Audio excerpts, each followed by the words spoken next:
Good morning, everyone, in person as well as online. My name is Schneiderald Ben. I am a project manager here at Palm Beach County Behavioral Health Coalition. I wanted to say thank you again for joining us.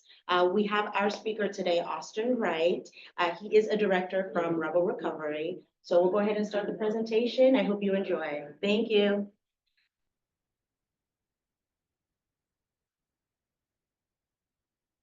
Stand over there. Okay. Should I unmute myself on here or? No. Can you go?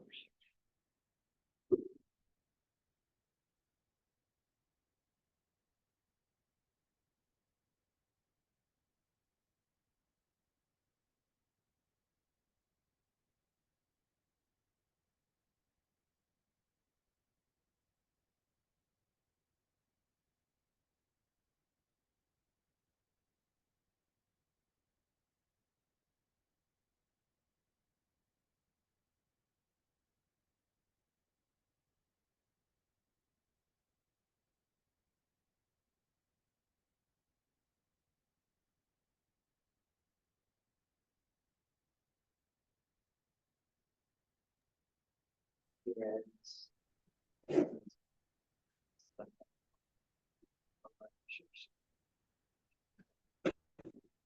Yeah, I had to like change the permissions. All right, we on? All right, very good. Sorry, guys. Hybrid's a little strange, trying to figure.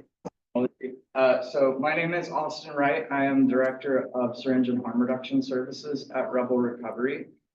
So I am a person in long-term recovery. I'm a person with lived experience with IV substance use.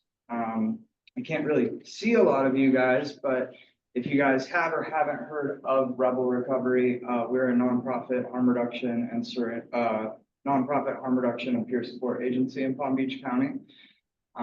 So what harm reduction means, like, can I ask Zoom people like questions, or you guys, what does harm reduction mean to you? Like when I say the word harm reduction, what does that mean to you?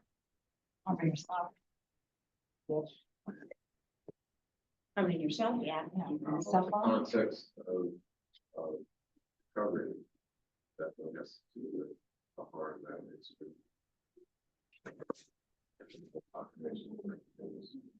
Yeah. So harm reduction is, I mean, it's basically like what it sounds like, reducing harm associated with risky behaviors, right? So whether that's substance use, sex, we wear seat belts when we get in the car. For a couple years, we all put masks on to try to reduce the spread of COVID. So there's examples of harm reduction in everyday life.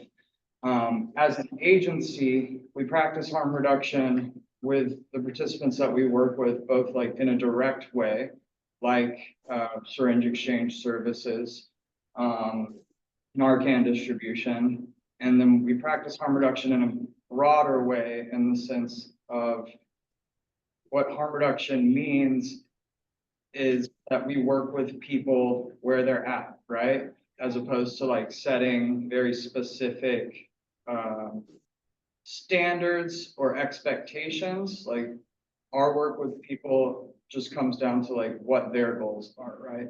And if those goals are to get off substances and find a 12-step fellowship that works with them, great. That's like what we're gonna do to help them get there.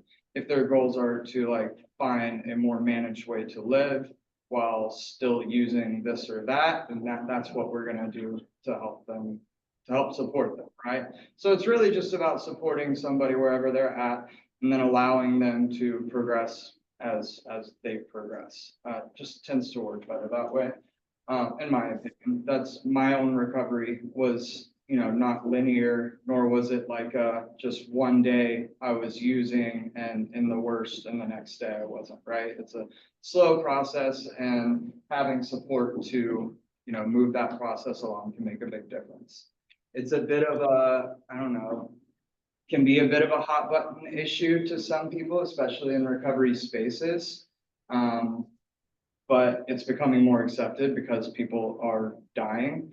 And harm reduction services have become more normalized in, the last 4 or 5 years in the midst of the fentanyl crisis. So part of my role at Rebel Recovery, I get to wear a lot of hats. So I manage the syringe exchange in Palm Beach County. So injection drug users come to various sites that we go to throughout the county. We exchange clean syringes for their used ones.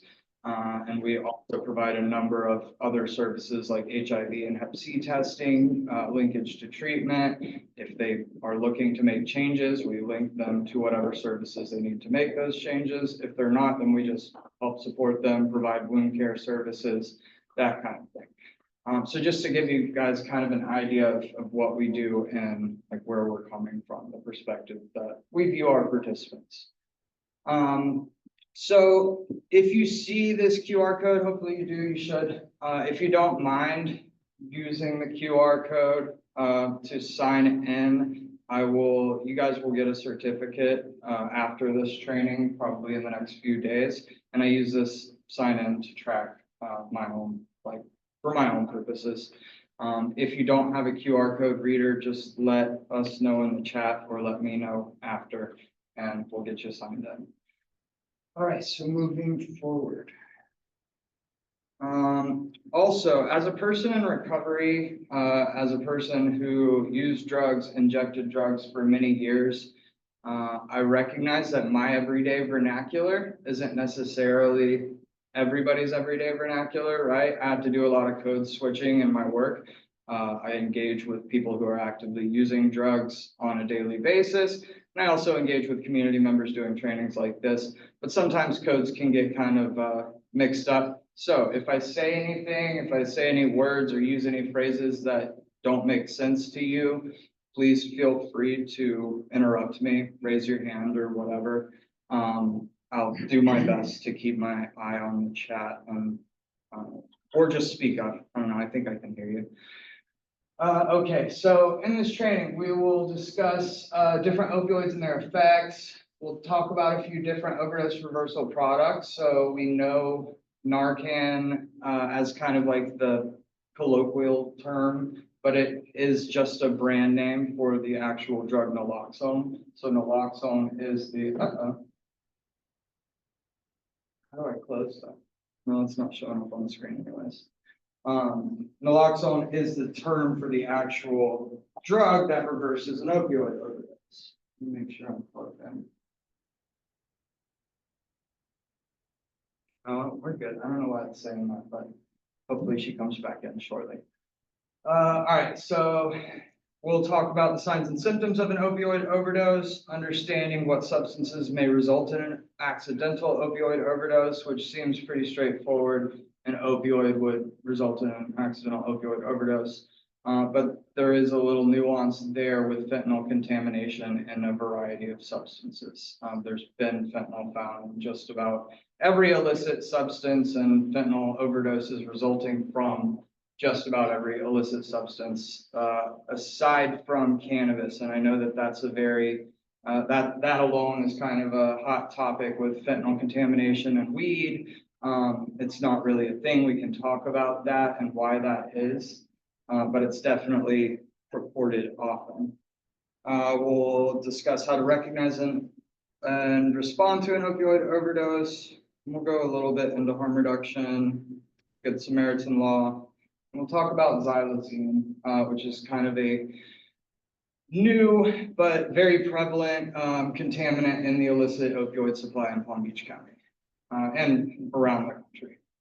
Okay, so just to delve into the broader picture to give you guys a good idea of what we're talking about. So opioids, opiates, you'll hear me use the term interchangeably. You've probably heard them used interchangeably. There is a difference. So opiate in its Latin root words means of the poppy, whereas opioid means similar to the poppy, like the poppy, or similar to the poppy. So opiates are what are naturally derived from the poppy plant. So that picture up on the upper left is a poppy plant, when they bloom into really pretty flowers. There's a couple species of them that contain opioid alkaloids or opiate alkaloids, some of which are, so that sap is opium, and then within that opium, there's morphine, codeine, thebaine, and a few others, but those are the primary alkaloids. So when a poppy field is grown, right, you get those little bulbs, and the illicit market, those bulbs are like, they go out and cut little slits in them, they score those bulbs, and then in the sun, that latex, the opium latex, or that sap seeps out, that's then scraped off and harvested. Yes, ma'am. What would be the size of that? About like that. Okay. If you can see. Like, Couple inches. yeah, you can't really tell the perspective there. But if you think about like, those are two, and then that opium latex is seeping out, that's got to be scraped off. That's not a ton from two. So you're literally like doing that throughout a whole field, right?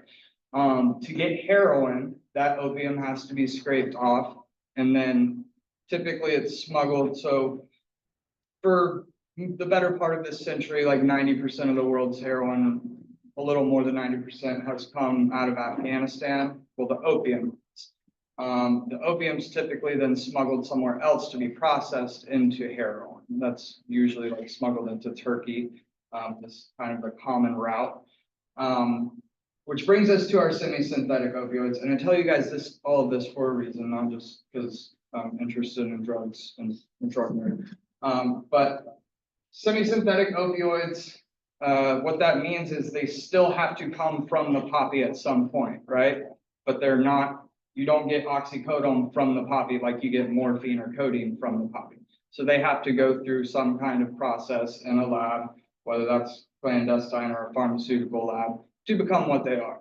A lot of people have in their minds like a painkiller that's, you know, a pharmaceutical painkiller like oxycodone is just comes from a lab, right? But that's not accurate. Pharmaceutical companies own poppy fields, a lot of them in South Africa, where they have to also grow poppies and then actually harvest the opium and then turn that into oxycodone, hydrocodone, hydromorphone, the list goes on and on. And heroin is the same. So they still have to go through a process to become heroin, right? Fully synthetic opioids are very different. So fully synthetic opioids, although chemically and molecularly, like, and they work on the same receptors as natural opiates, you don't have to grow a field of poppies to get there, right? If you have the right precursors, you have the right chemicals, you can make that in a lab, and in some cases a fairly, doesn't take all that much to make as far as like lab equipment is concerned. Certain drugs take a lot, like LSD, like you got to have a full lab setup. Fentanyl is pretty easy to manufacture if you have the right precursors. So what I tell you this is because just to give you an idea of why we've kind of ran into the problem that we've run into today with fentanyl becoming like the illicit opioid. There's very little heroin in South Florida, very little. Part of what I do with the syringe exchange program is also manage a drug checking program. So with our syringe exchange participants and other people who want to have their drugs tested, we collect samples, syringe residue from oils, pipes, whatever, send them off to a lab at the University of North Carolina and then get really detailed results back. I have not seen a sample of heroin that didn't have fentanyl in it. And I think of like our first 125 samples, there was like 2 that actually had heroin. Very little people, very few illicit opioid users in South Florida are under the impression that they're using heroin. There's kind of the idea that like people think they're getting heroin, but then they get fentanyl. Most seasoned drug users that are using opioids are well aware that there's just not heroin around like that anymore. There is some, you got to kind of know the right people to find it, but fentanyl's everywhere. And what some heroin there is, all has fentanyl. And why that is that picture I just painted. I mean, if you think like, what do people get into the business of drugs for? Profit, right? It takes a lot of time and money and literal land to grow a field of poppies, to harvest opium and then turn that opium into heroin. And then that heroin has to be smuggled around the world. Whereas if you have the right precursors, you get the right chemicals, you can make fentanyl, and you can literally distribute, or transport 10,000 doses of fentanyl in like a small priority US shipping package, right? And that happens every day. Us Weekly did a report 5 or 6 years ago now, where they were basically predicting that there would be little heroin in the Western world, which is pretty much true at this point. And why that is the profit margin. So they refer to heroin as a 4-decimal profit margin, meaning whatever I buy in heroin and sell to you, I'll make my money back once and then 3 times over, right? Fentanyl is a 3,995 decimal profit margin. So whatever I buy in fentanyl and then sell to you, I'm going to make my money back once and then 3,994 times over. Simple economics, like it makes sense that fentanyl has like taken over, right? And then there was kind of a real vacuum that allowed that to happen when we shut down all the pill mills. And we can go into that further later on, but it's just a fact. I'm not going to sit here and say that what was happening with the pharmaceutical opioid market was a good thing. It certainly wasn't. People died as a result, but the deaths were literally a fraction of what they are today. And when we shut that down, it's not as though everybody who had been at a doctor and seeing a doctor and getting medications on a regular basis were, just when they were cut off, just stopped, right? Many people ended up going and finding another way of getting opioids. They're physically dependent, many of them physically dependent and addicted. They're not just going to be able to stop. So not only that, but the pharmaceutical opioids that they were using are kind of reliably more potent than a lot of the street heroin. So they literally needed to kind of step up potency, and fentanyl came on the scene right at that time where all the pill mills were shut down and people were moving from pharmaceutical illicit opioids to illicit opioids. And then, a few years later, more than 100,000 Americans are dying of opioid overdoses. As an American today, even still today, even though the opioid overdoses have reduced, each and every one of us are more likely to die of an opioid overdose than a car accident, statistically. That doesn't mean like just on a random day you're going to drop dead, but statistically we're more likely to die of an opioid overdose than a car accident, which is pretty crazy. And that's fully a result of the advent of synthetics into the drug supply. It's kind of a cascading effect, right? We try to address one problem by swinging the pendulum all the way the other way, and then resulting in a much bigger problem. Okay, so moving on, this is kind of a simplified drawing of how opioids work on the brain. So we have receptors that are specific to opioids. It's like a lock and key. So the reason opioids work are because we have these receptors. So we have endogenous or natural opiates within ourselves called endorphins, right? So you go for a long run or you hurt yourself, you get the runner's high. Those are natural pain-killing neurotransmitters. But because we have that lock and key, we have that little receptor that opioids work on. So when using an opioid, if somebody uses too much, those receptors become overly saturated and breathing suppression sets in. So opioids are a central nervous system depressant. The first thing that happens in an opioid overdose is breathing suppression. Breathing stops. Heartbeat is still there, at least initially. Heartbeat goes after extended period of time without oxygen. Okay. So risk factors for an overdose. Mixing drugs, anytime you have more than one central nervous system depressant, you're at a higher risk of an opioid overdose. So can anybody name another CNS depressant? Anybody here on Zoom? Just think downers. What? What's that? Xanax. Xanax, yep, benzos, yep. Alcohol, Xanax, muscle relaxers like Soma. So a lot of the more recent lawsuits with the pharmaceutical companies have been around the prescribing and distribution of three specific pharmaceuticals. It was OxyContin, Xanax, and Soma. They call that like the deadly trio, the deadly trinity. That is what most people were overdosing and dying from in the pill mill days. The DEA kind of had a bit of a time trying to go after pharmaceutical companies like Purdue because it was really hard to find a toxicology that just showed oxycodone. It was this combination that caused the most deaths because you had more than one central nervous system depressant on board. Also, the quality or potency of the drug. Today, it's really difficult with fentanyl being in the drug supply to determine potency, right?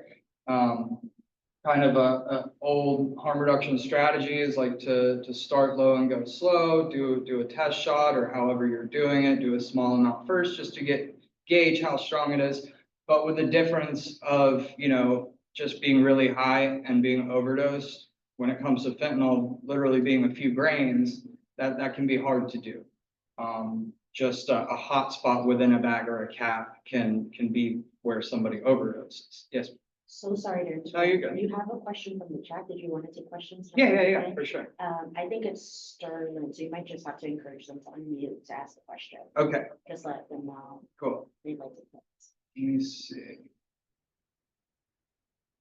Oh, it's not a question. it's Oh, not. you're just raising it. Okay, they're just raising their hands. Gotcha. All right, well, if anybody does have a question, feel free to unmute. All right, so yeah, I mean, you'll hear people like it happens all the time, like somebody, two people, they're like using together and they throw down for like a cap or a bag. When I say cap, I'm talking about like a little gel capsule. That's how illicit opioids are sold in South Florida, as opposed to bags. So maybe one person uses like 3/4 of the cap and the other person uses 1/4 of the cap, and the person that uses the 1/4 goes out.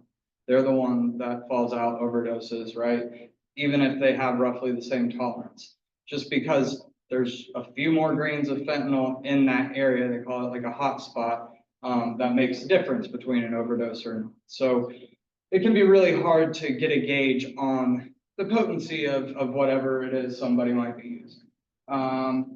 Another risk factor is low tolerance. So anytime somebody is recently out of an institution, jails, prisons, any prolonged period of abstinence, if they've been in detox or treatment, your tolerance is significantly lower.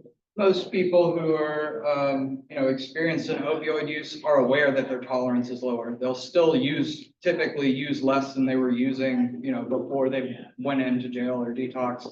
Even still, it's hard to gauge, and they're at a much higher risk of overdose. And then the number one risk factor for an overdose death is using alone. You can have all of this information, you can have a closet full of Narcan, and if you're by yourself, it doesn't do you any good, right? If you need Narcan, you cannot Narcan yourself. I'm going to say that again. If you need Narcan, you cannot Narcan yourself.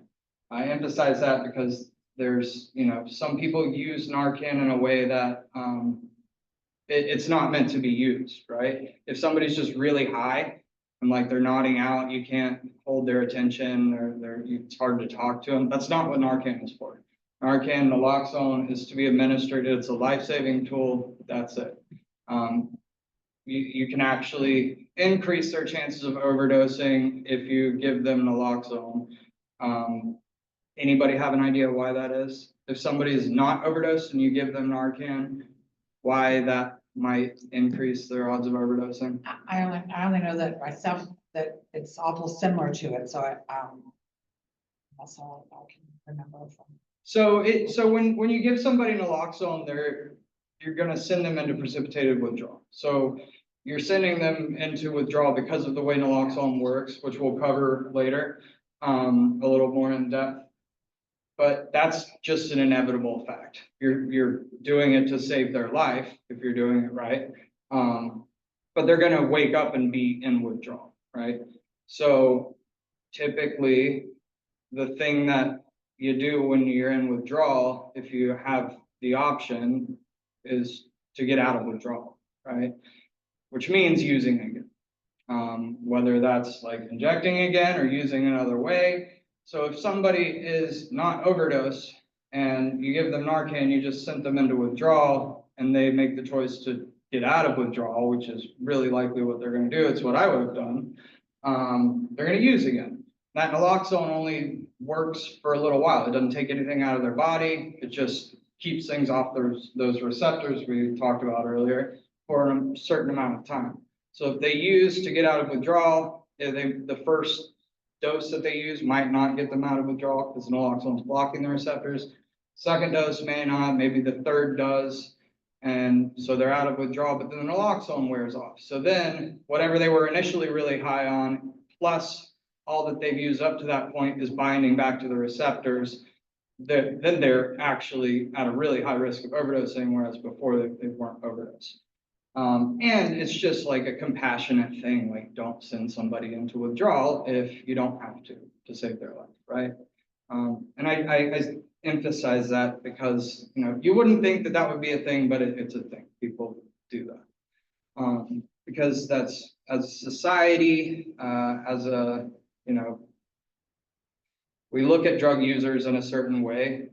People who use drugs are very stigmatized and often viewed as like it's a moral failing, they're less than, and so, you know, what's it matter if I send this person to withdrawal? People can be messed up, and people literally like will do that kind of thing like for kicks and giggles. Sorry, my let me try to tamper my language.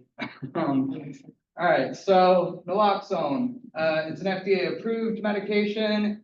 Up until last year, it was prescription-only medication. Now it is prescription and over-the-counter. It's not a new medication. It has been in use for well over 40 years by EMS. However, it is only recently, like 2015, 2016, that it was available to the public in the way that it is today, and in a really easy to use form like a nasal spray, right? It's an opioid antagonist, which means it does the opposite of an opioid agonist.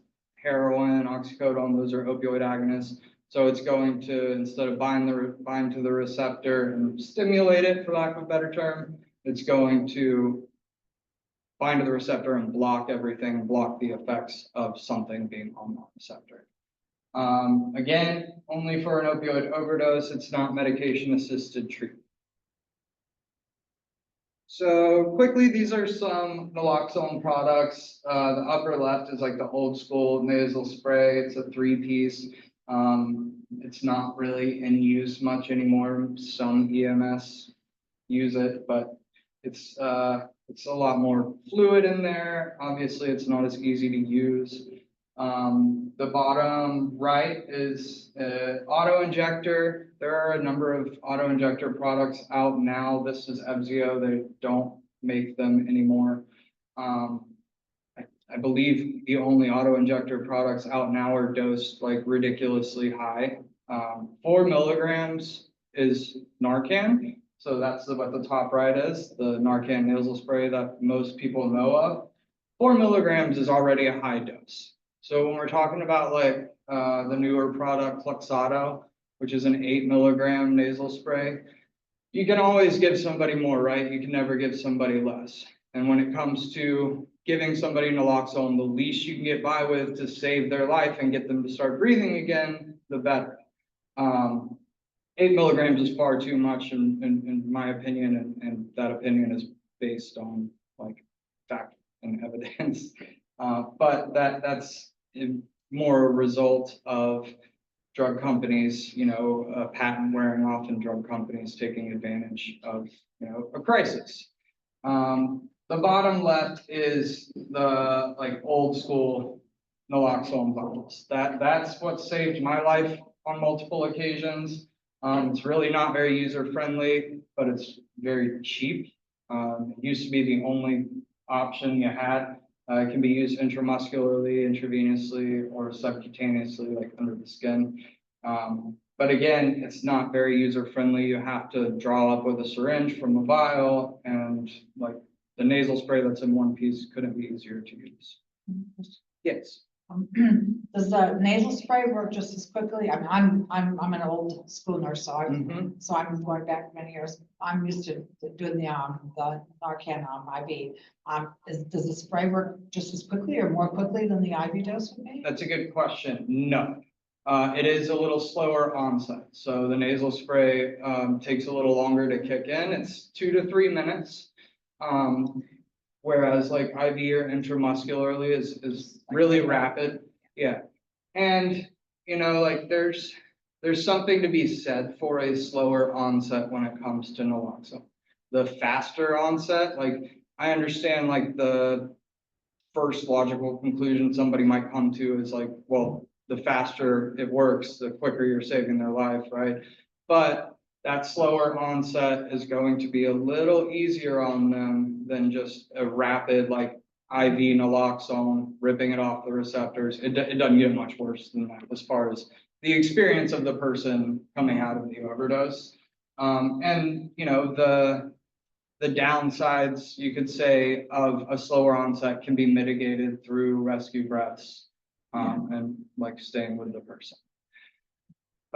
So these are just some images that are from Narcan's or ADAP's like brochures and information. A lot of people ask like if they're not breathing, how is it going to work when it gets up their nose? They don't need to be breathing. It soaks into the nasal membranes, just like if somebody sniffed a drug, right? You don't breathe it in, you sniff it.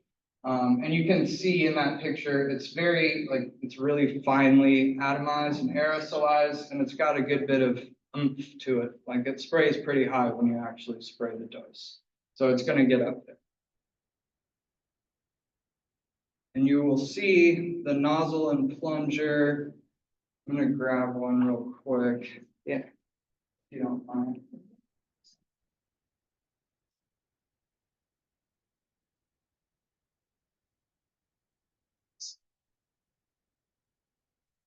So again, really couldn't be easier to use. The nozzle is the top part, and the plunger is what you actually push down on or up on, depending on how they are.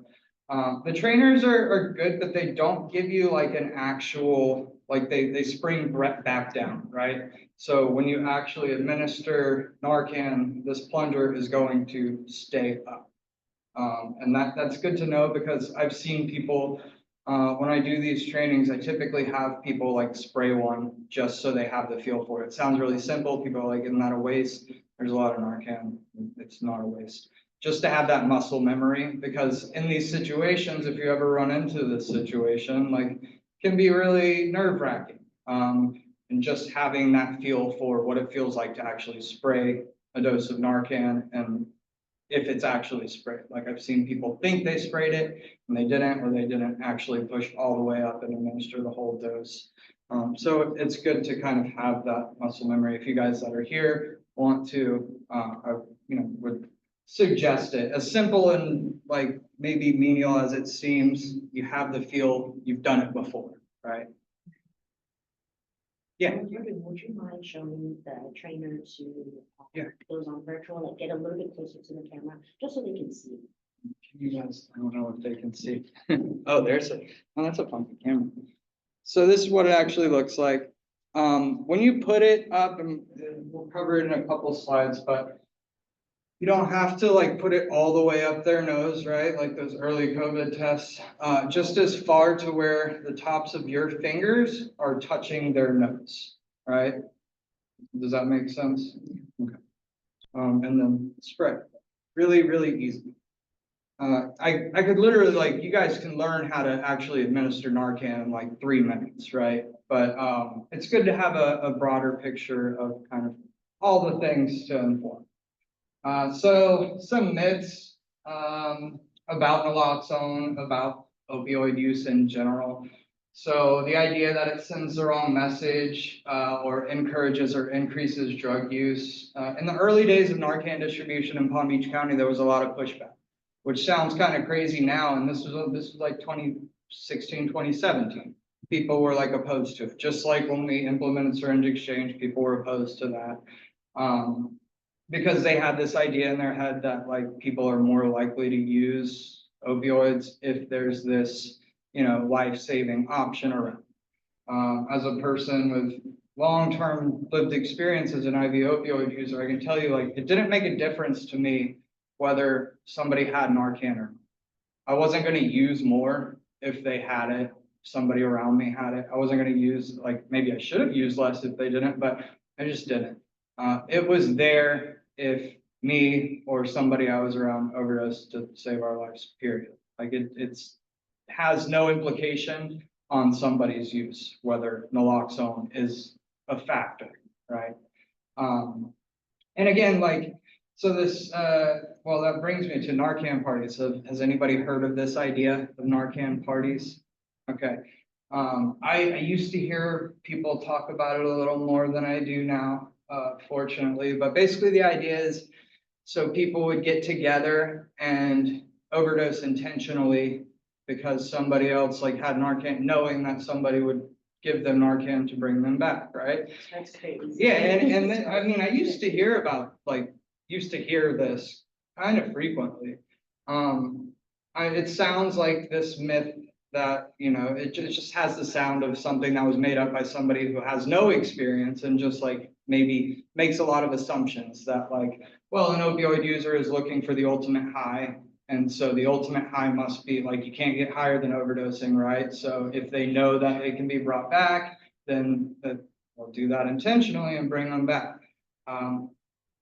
Again, having Narcan administered to you is guaranteed withdrawal. It sucks. You're alive, but it sucks. When I was using, like every decision that I made, from waking to sleep and probably in my sleep, was centered around staying out of withdrawal. Like there was everything I did was how am I going to stay out of withdrawal? The idea of this Narcan party is like a sure thing of sending yourself into withdrawal. Nobody is doing that. It's not a thing. It's crazy to me that it was ever like an idea that was purported in any way. But absolute myth. Nobody's overdosing intentionally, so somebody can bring them back. It doesn't prevent people from going to treatment. I think it's really easy to wrap our heads around. Dead people don't go to treatment. Dead people don't recover. It allows people to go to treatment. It allows people to live another day. If they don't go to treatment after they come out of an overdose, they don't. But at least they have the option, you don't do anything if you're not around. The idea that it causes violence. So, when we're distributing Narcan in the community, a lot of times I'll hear people say like, well, I don't want to do that because somebody's going to be, mad and act out violently and physically because I killed their high or whatever. When you come out of an overdose, your propensity to act in a violent way, it's not there. Even if it's maybe a person that has violent tendencies, you're likely to be projectile vomiting, shaking, very disoriented. They'll be confused. They might not be nice. Like they might not be stoked. They probably won't be stoked, right? They don't know that they just overdosed. If anybody's had like surgery where they were put under general anesthesia, and that sensation where like when you come out of it, 8 hours could have passed, 30 minutes could have passed, 2 days could have passed, you don't know. That's essentially the same experience. It's just in that case you had, an anesthesiologist making sure you stayed under and making sure like you were breathing and checking vitals, all of that. But as far as like the experience of an overdose versus being put under for general anesthesia, it's not different. So you're going to be disoriented. A lot of people will say like, why did you give me that? I wasn't overdosed. Like, no, dude, you were blue and not breathing for minutes because you don't have an awareness. You were there and then you wake up. And you really don't even know that you just woke up. It's just you're there and now you're here, right? So they're gonna be confused, they might not be nice, but violence is just not really a thing like that. And you know, if that's really a concern, then like, you know, obviously, more ideally, you give them rescue breaths and stay with them, but if nobody pops out of an overdose like that, it's a gradual thing. So if you're really that concerned of somebody being violent as they come out of it, you know, you can step away, do whatever you need to do for yourself, but I'm telling you, it's not a concern, it's not an issue. Naloxone resistant opioids. So there's this idea you hear that some opioids like fentanyl are so potent that Narcan or naloxone doesn't work on them. There is no such thing as a naloxone resistant opioid. If it is an opioid, if it works on the opioid receptor, synthetic or not, naloxone works on it. It might take a little more for some overdoses, and there's a spectrum of overdoses, right? So sometimes it takes more than one dose, but it will work on it. I always say like it's a miracle drug. There's very few things in medicine and pharmaceuticals that work the way they were intended to work every time, like naloxone. If you get to somebody in time and it's an opioid overdose, it's gonna bring them. It's just a matter of, you know, how many doses and how long between that. And there's things that you can do while you're waiting for them to come out of it to mitigate risk of, you know, effects of oxygen deprivation and that kind of thing. But if it's an opioid overdose and you get to them on time, it's going to work. You don't have to like hope, it just will. And then finally, this is I'm certain that many of you guys have heard this idea that illicit fentanyl can be absorbed through the skin. So if you touch it, or even if you're around it, that you could overdose on it yourself, right? And we've heard this reported from, you know, people that we look at or organizations that we look at as authority figures. Police and first responders, EMS, there's been a lot of stories out in Florida and around the country of first responders touching fentanyl or coming into contact with fentanyl and quote unquote overdosing, or having some kind of reaction. So there was one out of like somewhere on the West Coast, I think near Tampa a year or two ago. This police officer, she, you know, did a traffic stop, was doing a search, and supposedly a gust of wind like blew some stuff towards her. That was presumed to be fentanyl. And she, you know, started experiencing symptoms of something. And, you know, the other responding officer brought her to the side of the road. There's body cam footage of this. Gave her Narcan, and immediately she was better. Back to this onset time, right? It's not how naloxone works when sprayed up the nose. It's not a give it to them and they're better. It is, however, how placebo works. This picture on the bottom right is out of San Diego County. So this was put out like 3 or 4 years ago now, and it was really put out in a very like highly edited, well-produced like PSA kind of video where this officer was doing a search, wasn't wearing gloves, and all of a sudden like went down, right? He fell down like a tree, like locked up and fell down, didn't crumble. Every overdose I've seen or been around, like you don't fall like a tree, you just crumble, your legs kind of come out from under you. He speaks in this video later that he was like aware the whole time and felt himself struggling to breathe. If you're in an overdose, you're not aware. There's a lot of things about this specific thing that like I could spend a long time picking apart as to why this wasn't an opioid overdose.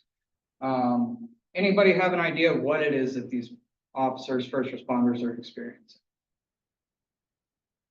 Is it stress? Similar, you could say that. A panic attack, right? Because they've been told this isn't to say like that there's any ill intent behind this myth, right? But they've been told this specific idea that if they come into contact with it, and so they come into contact with it and they start freaking out. And if you've ever had a panic attack, like you go to the hospital all the time for a panic attack, you think you're dying. And it's not that it's not real, like what you're experiencing is real, but it's not what they think they're experiencing. This myth comes from, I can only connect it to the idea that like, so you'll see in this picture fentanyl patches, right? These are pharmaceutical products that are designed to go through the skin. Transdermal patches, you wear them. I was prescribed fentanyl patches for years. I know what the brochures say. I've read them. When you put on a patch, it takes like 3 to 4 hours to start absorbing, and it's 24 to 48 hours before it reaches like steady blood plasma levels, right, in a dose. This is something that was designed to go through the skin, and it doesn't happen immediately. Nothing absorbs through the skin and affects immediately. And in many of these cases, these people are experiencing symptoms of an overdose as fast or quicker than if somebody injected or sniffed or smoked the actual drug, right? Nothing absorbs through the skin faster or as fast as a route of administration like sniffing or injecting. It's not how the thing that was designed to go through the skin works. It's not how illicit fentanyl works. There's a harm reduction worker out of, I think, Philly. He put out a video a few years ago, Chad Sabora. He had gotten fentanyl from the street, tested it on camera just to show this is fentanyl, and then like poured it in his hand and talked for like 15 minutes about this myth, and to show like this isn't a thing, right? And it's certainly not a thing that happens in a matter of seconds or minutes, right? Illicit fentanyl is not the same thing as pharmaceutical fentanyl. Molecularly, structurally, it's the same drug, but we're not talking about the same dosing or the same, formulation of how it's administered. And then these things kind of get crossed over, and then these myths come about. Now, does anybody have any idea why I'd spend this amount of time talking about this myth and why this myth is harmful? Any thoughts? I'm trying to administer narcotics somebody who just touched you. They're listening to orders, like, oh, you're gonna die. Right. Yeah, or you might not want to respond to an overdose yourself. Right. If you're operating under the impression that like just by being around this person or touching this person, I'm putting my life at risk, how likely am I to help this person, right? That's like the real obvious and like surface level harm with this myth. But in addition to that, at a deeper level, we talked a little bit about stigma already and the way that people who use drugs are perceived. With this idea, when we're already as a society approaching drug users and viewing them as kind of less than human, moral failings, all that jazz. Now we're also viewing them as a risk to our lives and our families' lives, like simply because of the drugs they choose to use. Like the drugs that they're choosing to use are now posing risk to myself, my kids, my family. And obviously, as we just covered, that's not true, but that perception becomes deeply ingrained into how we approach people who use drugs. Not only are they less than now they're a risk to us, our literal health and safety, right? So it's really important to dispel that myth. I can pick apart many cases of where these quote unquote overdoses have occurred, and tell you reasons why they're not overdoses. But it continues to be reported, and people tend to take things that are coming from police departments and first responders as fact. And then that gets spread around. And again, that's not to say that there's any ill intent behind it, but it is harmful. Okay. So signs of an opioid overdose. Do I have any questions in Zoom?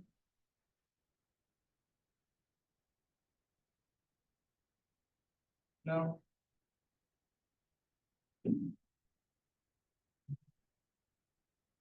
Go ahead and go to the chat. Okay, so if not, Hi, Austin. Sorry, no, there are no questions in Zoom so far. Sorry. Couldn't get Thank- back fast. all right, so signs of an opioid overdose. Signs of oxygen deprivation, blue skin, nails, lips, and darker skin. It's harder to see blue in the face, so look for the nails. You'll see the blue in the nails. Not breathing or the death rattle. So a lot of times, and it tends to be as an overdose is kind of further progressed, you might hear what they call the death rattle. It sounds like a loud snore, sort of. And unfortunately, you know, there's many a case where people assume like this person's just sleeping really hard, when in fact they're not breathing. It's called agonal breathing, and it's basically the muscles contracting, fighting for breath, so to speak, but they're not getting breath. The death rattle is an indicator that not only are they overdosed, but it's kind of progressed.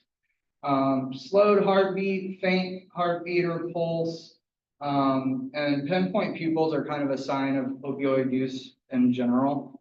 Pupils constrict with opiates. I always say, like, you checked all these boxes, like you don't need to try to open their eyes or whatever to see if their pupils are pinned, but just another thing to know. But first and foremost, unresponsive, right? So that's like the first box you're going to check. If they're not coming to auditory or physical stimulation, then look for oxygen deprivation. So this is kind of a nice little acronym, BLUE. So breathing, lips, unresponsive, and eyes.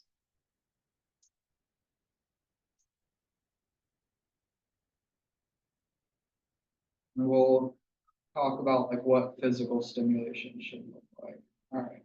What not to do, don't have them sleep it off. Even after they've come out of an overdose, you want to monitor somebody. If they've come out, ideally, they go to the hospital. But in many cases, you know, they may elect not to. And like if somebody's back to that death rattle, don't assume they're sleeping if you're here, right? They're not breathing. Cold bath or shower. So some of these things like have worked for people anecdotally, right? And like I said earlier, there's a spectrum of overdose. So I've fallen out in my car and came to like 3 hours later. I never stopped breathing, but it would be like that was an overdose, right? Like I fell out and was totally lost consciousness for an extended period of time, but I never stopped breathing and I was fine without Narcan being administered to me. And the other end of the spectrum is like you're not going to start breathing again without Narcan administered to you, right? So in cases like anecdotally, somebody might fall out, and then somebody does something like puts, you know, ice down their pants or pours cold water on them, something very stimulating, and that wakes them up and brings them out. The problem with that being like people might assume that that works every time, right? When in fact, like it might actually make things worse if they're overdosed to the point that that's not going to work. What's cold due to blood flow, it constricts it, kind of like speeding up the process of that oxygen deprivation. Don't induce vomiting, like that's just going to compound the risk. They're likely to choke on their vomit, and they most likely didn't ingest it orally anyways. Don't punch or kick the person. Some of these things seem really simple and straightforward. There's videos out there of people like trying to wake somebody up thinking that like that's going to work. If they're overdosed to the point that like a sternal rub doesn't work, then punching or kicking them isn't going to bring them out of it. You're just going to make it, you're adding bruises now to like them being in precipitated withdrawal when they do come from it. And then don't give the person other substances like salt water, stimulants, milk. These are some common ones that are kind of along the lines of myths. All right. So step by step, check for responsiveness and perform a sternal rub. So when you stumble upon somebody, whether you're around them or like you just found somebody, like you see somebody out that's in their car, or you know laying on the ground near a building, wherever it might be in the bathroom, use auditory stimulation first. Like if you know their name, call their name. If you don't, hey dude, man, however you do it, try to get them to rouse. If they don't come to like you saying something, then move to a sternal rub, right? So if you make a fist and rub up and down on somebody's sternum using your knuckles, they're gonna feel that. And if you do it firmly and properly, like you feel that for a while, like it's a pretty significant stimulation. If they don't come to that, then you can deem them unresponsive, right? You don't have to move forward by punching or slapping or kicking.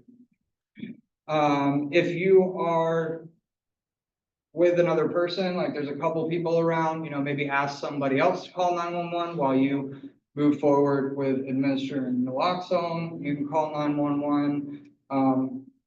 Those kind of three or 2 and 3 can be a little interchangeable. But call 911, administer naloxone, and as you're waiting for naloxone to take effect, you can, it's recommended to do rescue breaths.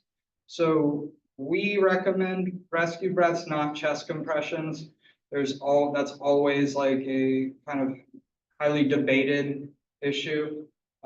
Most harm reduction organizations are going to tell you that rescue breaths are the thing that you need. If you get to them before like an extended period of time without oxygen, their heart's still beating. The heart goes after they haven't had oxygen for a while. They're just not getting oxygen to the blood supply, and that oxygen's then not getting to the brain. If you don't have Narcan, you could give somebody rescue breaths until first responders show up, right? And this isn't a CPR rescue breathing training, but I will briefly cover it shortly. And then once they start to come out of it, once you start seeing signs of, becoming responsive, they're breathing on their own, get them into the recovery position, which we'll cover in a couple of slides. So again, lay the person on their back. If they're in a car, don't drag them out of the car to get them on their back. Maybe lay the seat down. Just get somebody out of a prone position, right? So if they're folded onto themselves, unfold it. If it looks uncomfortable to you, like get them in a position that looks more comfortable. That sounds like it would be, obvious, but there's many cases where people are left kind of in prone positions, and then, they come out of the overdose, but they have other issues because they've had circulation cut off from an area, even temporary paralysis, something called compartment syndrome that comes from like having dead weight on an arm or leg for a while. So when calling 911, this is what I recommend. So you call 911, obviously tell them where you're at, clearly state the address, and say this and only this: the person is unresponsive and not breathing.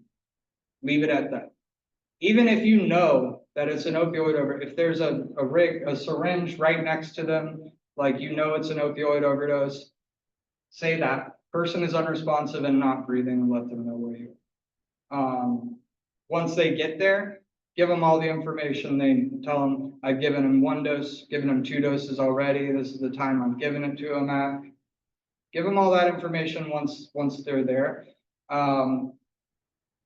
It's just a fact, like first responders are human too, right? And humans get compassion fatigue. I have been on the scene of overdoses where it's taken significantly longer for first responders to arrive when the person that called made it known that it was a drug overdose. There's still stigma attached to it. There's a county out of Ohio that tried to pass a law that limited the amount of time somebody could have Narcan administered to them by first responders to 3. So after 3 doses, like the first responders, this didn't get passed, fortunately, because I don't think logistically, like that seems to violate a lot of oaths. And what are you going to do? Run a person's ID before you like administer life-saving services to the person? But that does speak to the stigma and kind of the lack of compassion that people, including first responders, can have. That doesn't mean all or even most, but there are cases where when they know it's a drug overdose, they just may not be as quick. Is what it is, but that's my soapbox.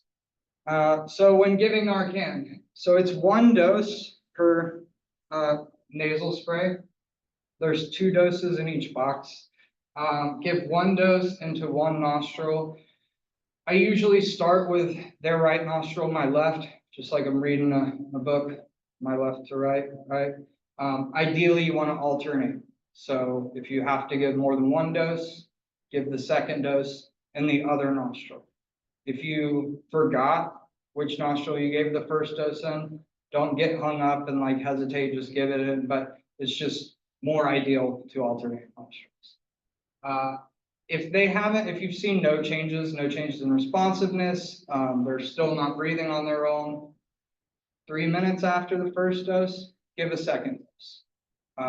If that is still true, 3 to 5 minutes. So I give a little leeway after the second dose between second and third, because it's typical that you're going to see like some small change. You might see some twitch in the hand, some slow breathing to start. If like they've started breathing a little bit on their own, 3 minutes after the second dose, hold off on that third.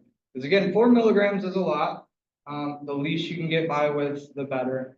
And you know, typically if everything's as it should be, first responders are there by 6 minutes, 7 minutes after. So 3 to 5 minutes after the second dose, use some discretion.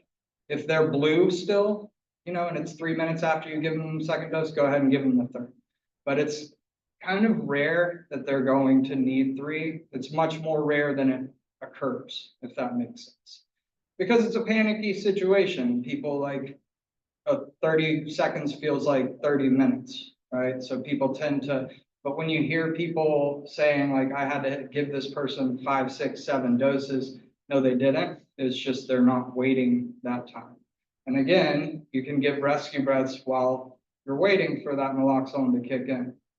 There is a ceiling effect of naloxone. Intranasally, it's 10 to 12 milligrams, meaning that the most you really are going to need is 3 doses. And again, 3 doses, like that's not super common that they actually need them.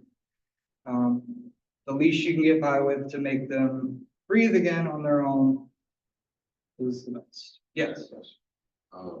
Organization works with families having children. Have there been any cases where our kids had to don't child? No, not personally. I'm certain that there are. I've read of one a couple of years ago. I feel like in maybe like Port St. Lucie. I think I saw a news story about that. I have had a participant that I've worked with that had to use it on their dog because their dog got into some of their stuff, and it worked. You know, like if Austin, what's that? Austin, it's online. We're not able to hear what that question was. Oh, okay. So he asked if do you want to ask it a little louder? Yeah. So has Narcan ever been used in the case of a family member, like a young child or someone that's accidentally gotten to someone's drugs? Right. So were you guys able to hear that? Maybe. A little better, but it's always helpful if you, as the speaker, where we can hear clearly, just repeat. If Narcan's ever been used on a family member or like a young child of somebody that like they got into somebody's drug supply. And I know of cases where that's had to occur. I would imagine, just spitballing here that it probably happens more than it's reported. If I was a parent and my kid, and I was using illicit opioids and my kid got into stuff and I had Narcan, I would probably Narcan them and not say anything, just because of all the doors that's going to open, for better or for worse, that would probably be the move, right? But I know of cases of people that I know personally where they have had to use it on a pet, and it works because again, if the animal has opioid receptors to the point that opioids will work to cause an overdose, naloxone works on those receptors. So they've given them naloxone, they sprayed it in their little nose, I guess, and it brought them out of an overdose. Okay, so this is, and again, if you guys forget everything I've said and throughout this whole thing, the directions on Narcan packaging, as well as on Revive and these other products, are very clear and easy to read. They're step by step. These are a couple of them, but there's a little, like the box opens into like instruction step by step to make it easy because, you know, these are, if you run into this situation, it's highly stressful and even things that seem like they would be, you know, second nature might go out the window. So it's helpful to, you know, have some instructions in front of you, or can be. So you can see in this image, actually, the tops of, or the fingers are touching the nose, the tops of their fingers are touching the nose. That kind of illustrates how far up that you want to put it up their nostril. So when you take it out of the package, don't test it, right? It's one dose in one spray. If you test it, like you're going to lose all the dose, or at least most of it. Yeah. So taking it out, really simple again. Just got to peel off back, just take it out. And they put instructions like 5 places in the packaging. And this is the actual dose. So I'll spray it real quick. So you push up on the plunger. You can see it sprays pretty high. I don't know if you guys could see it's really finely aerosolized. It's a fine mist. If it's not an opioid overdose and you give somebody Narcan, it's not going to work, right? But it's not going to do anything. It only works on the opioid receptors. If somebody sprayed it up their nose, like if any of you guys sprayed it up your nose, like nothing's going to happen. It doesn't taste good, but you just like nothing would happen unless you had like an opioid in your system. Whether like if somebody's on like buprenorphine, Suboxone, or methadone, like then they would be sent into withdrawal for a little while. But it only works on an opioid overdose. So it's a really benign substance. Sometimes people have questions about like, is it okay to have in their house because they have kids? And yes, like it's not going to do anything. I used to stock the food pantry at Palm Beach State with Narcan. And I came in one day when I was bringing more and noticed they were behind the counter. I'm like, why'd you guys put them back here? And they're like, well, people were taking them thinking they were Afrin and like just using them, which, you know, whatever, like it was Narcan that didn't get used where it should be, but like that just goes to show like didn't do anything. I don't know if it cleared them out, but nothing bad happened. All right, so rescue breathing, real quick. You want to make sure nothing's blocking their airways, which you know we want to do to begin with. Tilt their head back, clear their airways, and pinch nose, open mouth, and perform 2 quick breaths, then 1 breath every 5 seconds following. So if you've never given rescue breaths like on a person or a dummy, it doesn't take a lot. Like you don't, it's not like blowing up a balloon.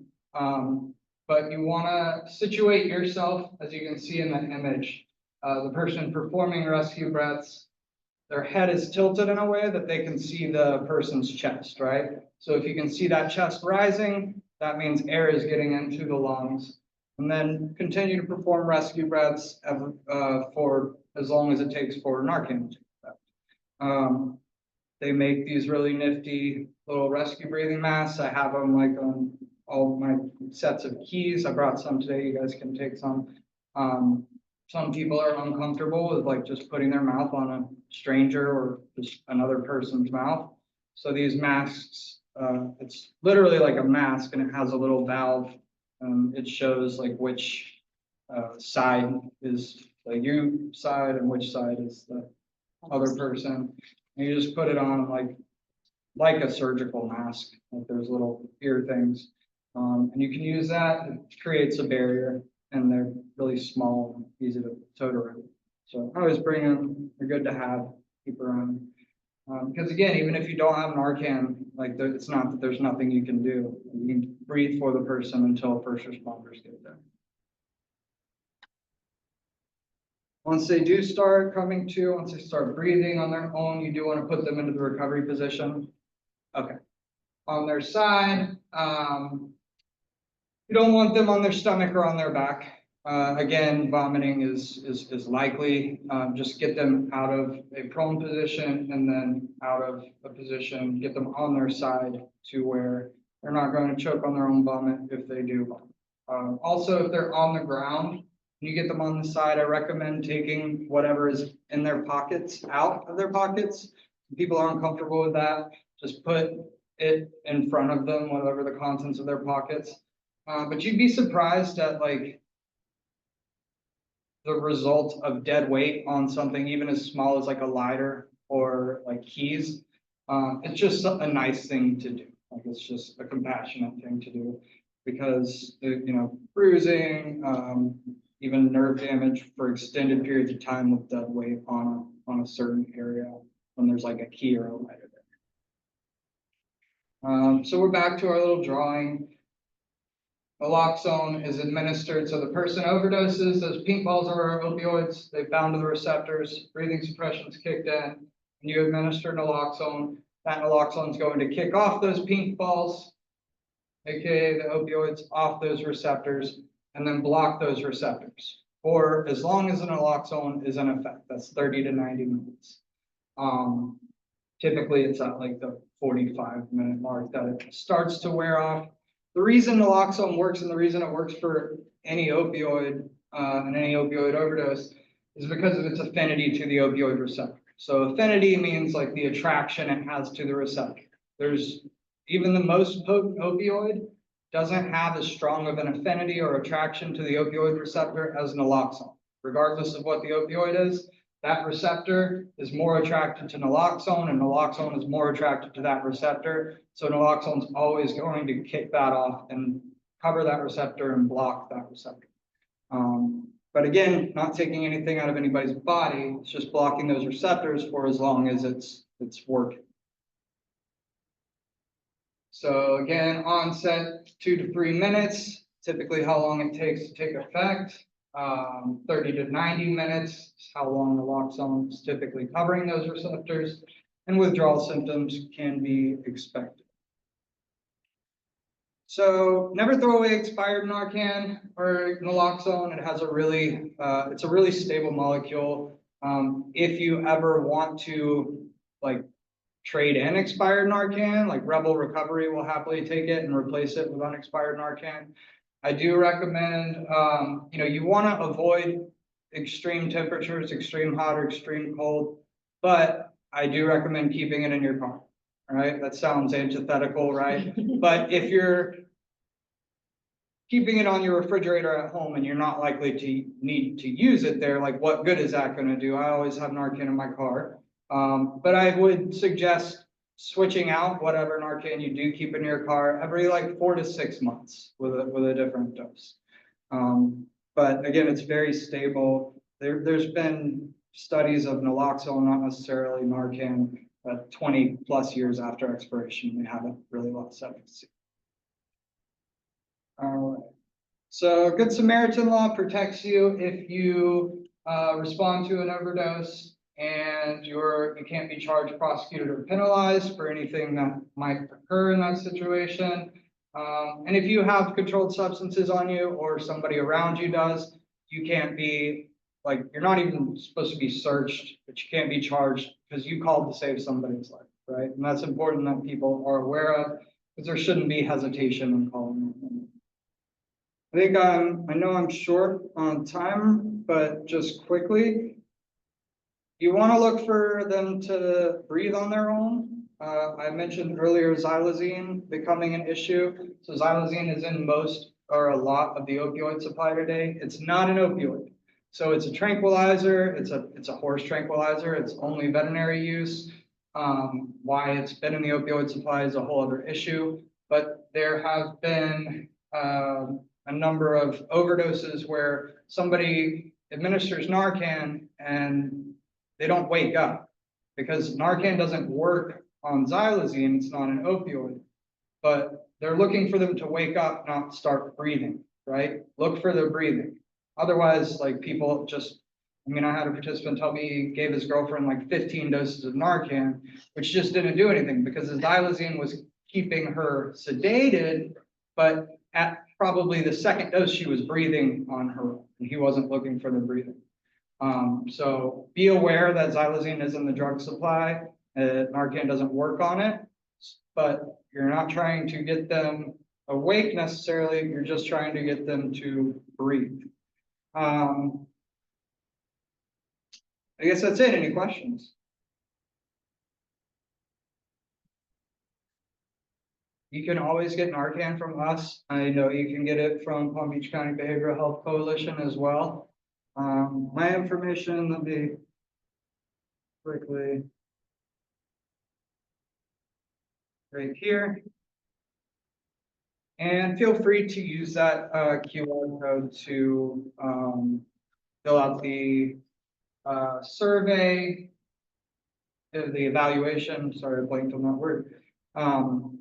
We use this evaluation for all of our trainings. So if there's things that don't seem applicable, just answer however you see fit, or you can leave it blank, whatever. But I appreciate you guys being here. I appreciate you taking the time to learn this information. My life's been saved by a stranger that, just happened to stumble upon me and have the wherewithal to carry Narcan and know how to use it. So it means a lot that you guys do this and take this time. Thank you. Thank you. And then this is saying thank you from Woodstream Recovery. They're saying thank you for taking the time to share this information with us. Thank you so much, everyone, for joining us for this presentation today. I hope you learned a lot. Tomorrow, I'll go ahead and send the recording as well. And if you have any questions, feel free to reach out to either Austin or I, okay? Thank you so much. Have a wonderful day.